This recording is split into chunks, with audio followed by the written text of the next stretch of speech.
Our next teller is a proud neurodivergent QT Talk art director and any gold-winning illustrator who works full-time in tabletop RPGs. Through their work, they advocate for diversity to increase positive representation of marginalized groups in media. Besides sensitivity reading and cultural consultations, and make appearances on tabletop RPG actual play streams and panels. Many of us understood that, many of us did not. I'd like to welcome Knowledge and Wu.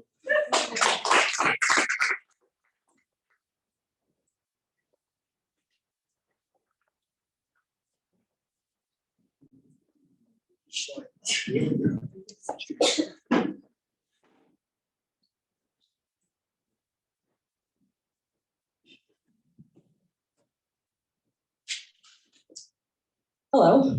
Hello. Tonight, I would like to talk about Sonder. S-O-N-D-E-R, Sonder.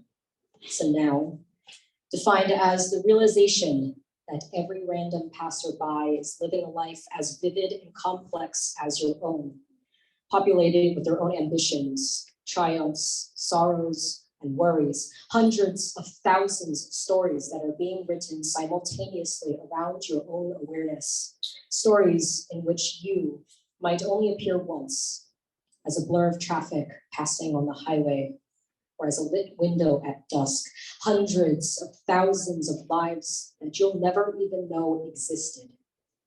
And it isn't until you start listening to those around you that you'll begin to discover the wonderful, beautiful, and effervescent lives being lived around your own.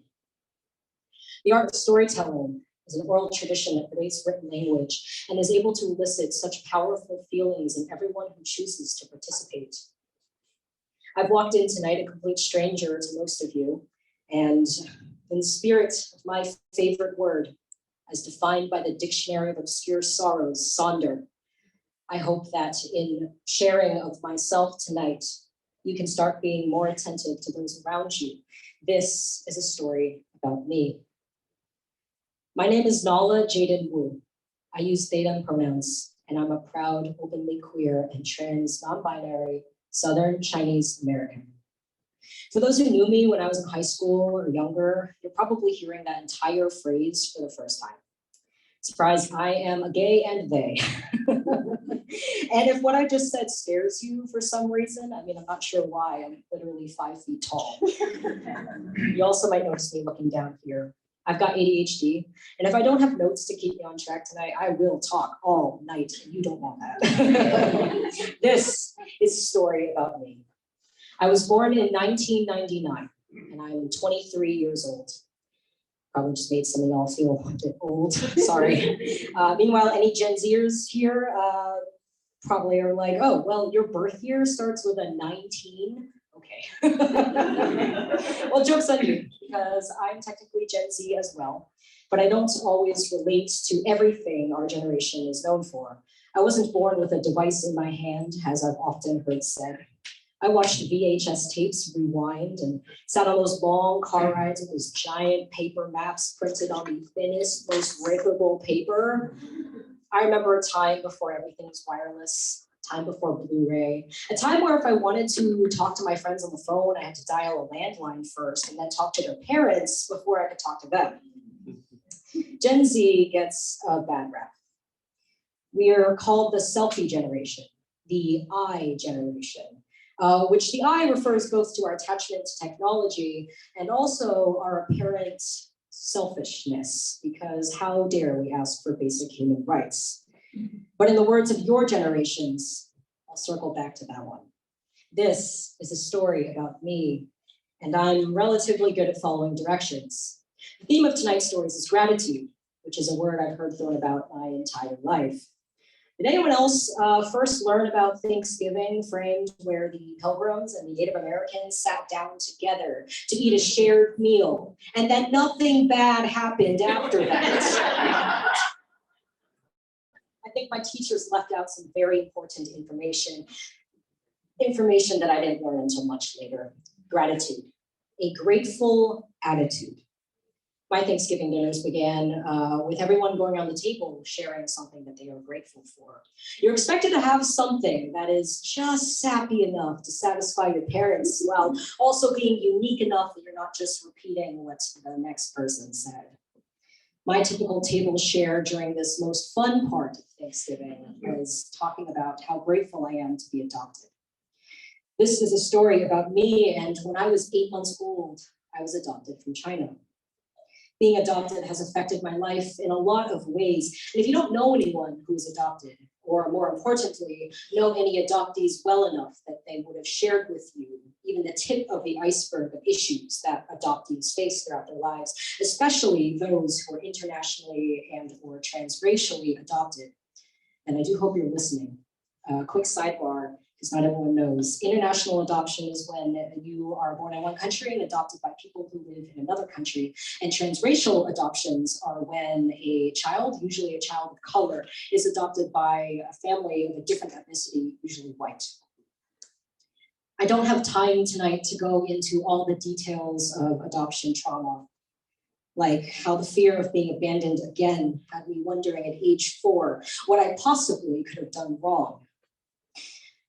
Because it really is messed up for a kid to go through all the same things as all the other kids, except I wasn't just exploring my identity to figure out who I was and who I wanted to be, but on top of that, I was agonizing over all the questions of my past while struggling to believe I'd ever get to have a future.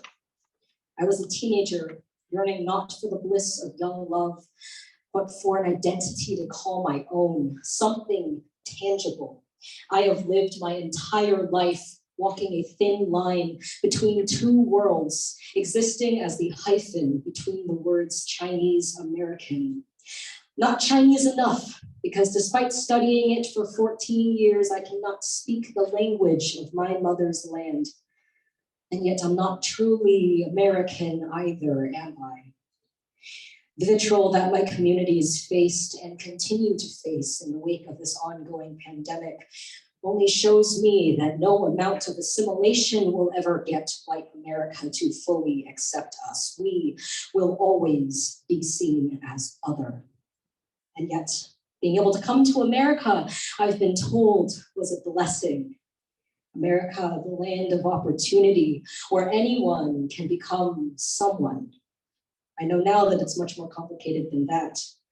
The American dream is a sham, a hopeful delusion. But I'm lucky, they said. All it takes is hard work to make it, they said.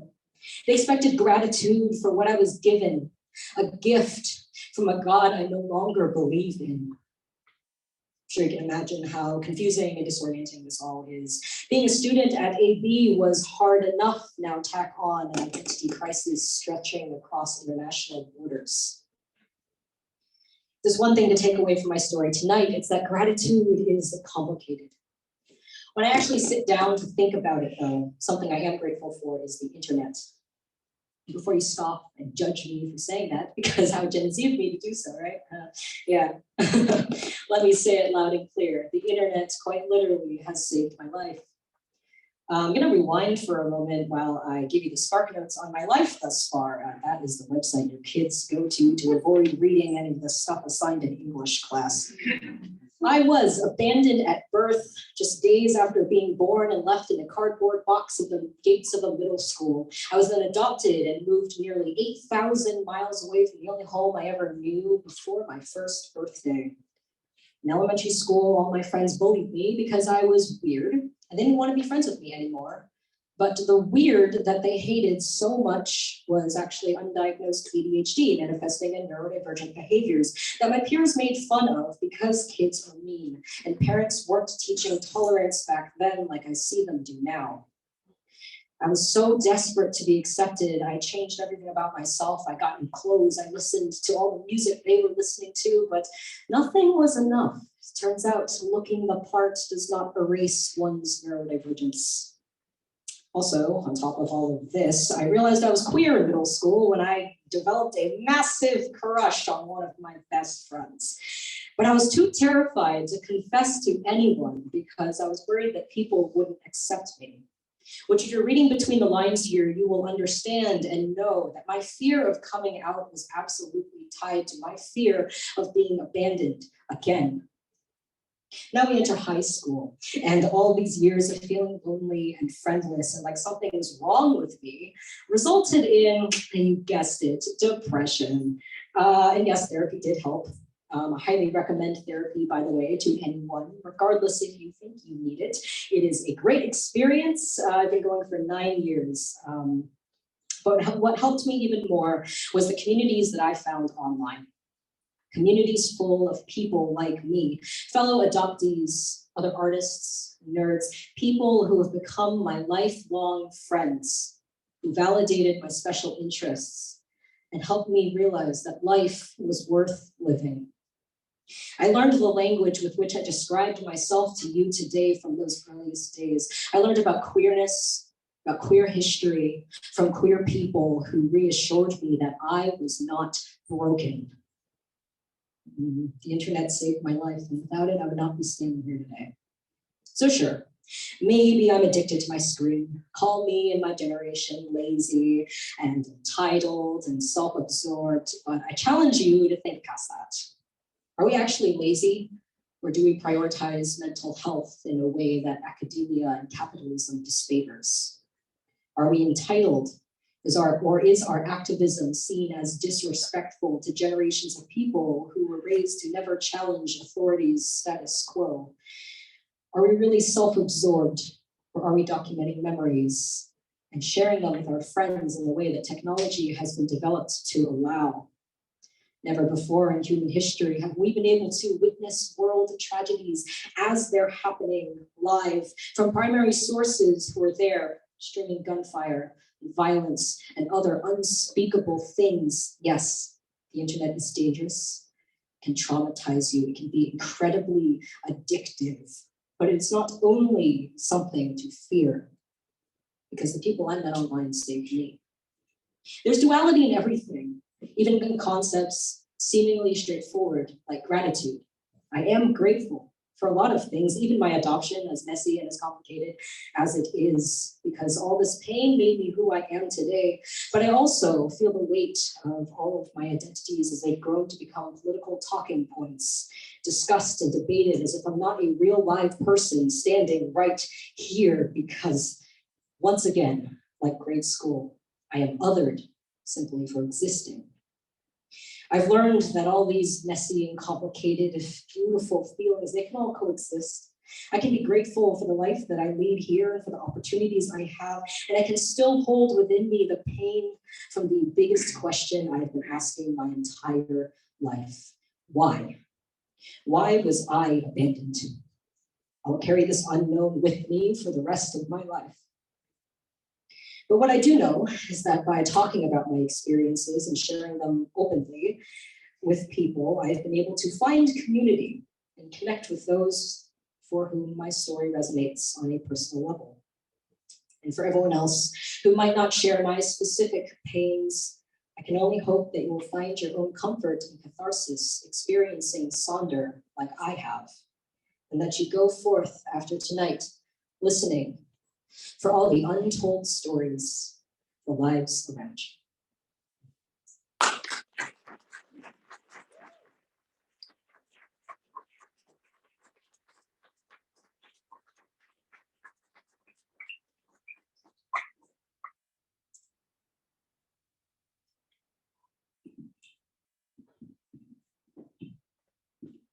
You just witnessed the definition of why storytelling is so fabulous. You know, we don't know what we are coming to hear. None of us do. I don't. I try not to ask people what their stories are, because I want to be as surprised as you are. And I just think it's fabulous. Now, you're a great first-time teller, and as so many people are, and I encourage you all to get in touch with me so you can be a first-time teller sometime as well.